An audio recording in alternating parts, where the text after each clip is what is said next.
Tomorrow, Oregon and Louisville will dance in the Sweet 16. Jake Ziven and Eric Elkin anchor our coverage from Indianapolis.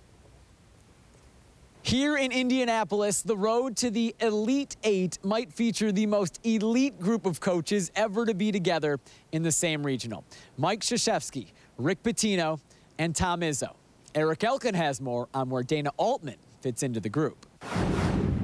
Well, there's one name that obviously doesn't fit with the other three. Their resumes put mine to shame. On paper, Dana Altman's right. Rick Pitino, Mike Krzyzewski, and Tom Izzo have combined for 6 national championships, 23 Final Fours. Altman, on the other hand, is in his first Sweet 16, but he's quickly turned a program around that was down in the dumps when he arrived. When we came 3 years ago, we didn't know how long it would take.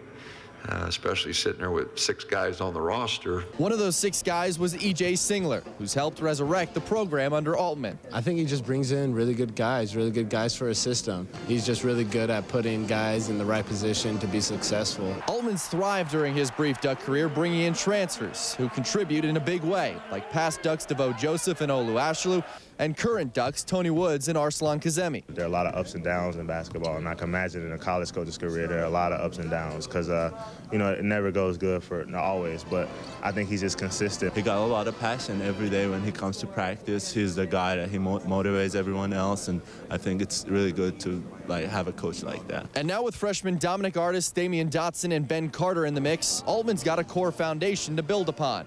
There's a perception that Altman can be tough to play for. Case in point, Jabari Brown and Malcolm Armstead transferring away. But there's no doubt this current group of Ducks has bought in. He kind of simplifies things, It's not hard to play for him. He's not a really strict coach, but then he wants it his way. So if you listen to him, you'll be good. He's very serious about his job. His game plan before the game, we watch film so much. I've never watched so much film. How much he loves the game, it really rubs off on us. Coach Altman is a winner. That's what I like to do. I'm a competitor. I hate losing. When he pitched me the idea that he likes to win, that's what he sees that this program can do. I bought in. Perhaps most telling about Altman's place in the group of coaches here in Indianapolis, during the Ducks shoot-around, I had 2 local media members come up to me and ask me, which one's Dana? Probably safe to assume they wouldn't need help figuring out which one Pitino, Izzo, or Krzyzewski was. Maybe after this weekend, Altman will become a household name too. Jake, let's go back to you. Thanks so much, Eric. Altman's going to have to drop quite the game plan to deal with Louisville's defense. The Cardinals pressed for 40 minutes, averaged 11 steals per game. That's second best in the entire country. For Oregon to be successful on Friday night, they're going to have to handle the pressure. They wear you down mentally and physically. It's not just they make it a mental battle. It's almost the same situation that our football team runs into when teams are trying to get ready for them.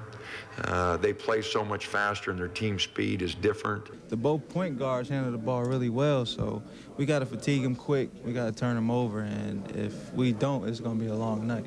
The Ducks may not be on the same level as Duke, Louisville, or Michigan State, but Oregon is embracing its own basketball history.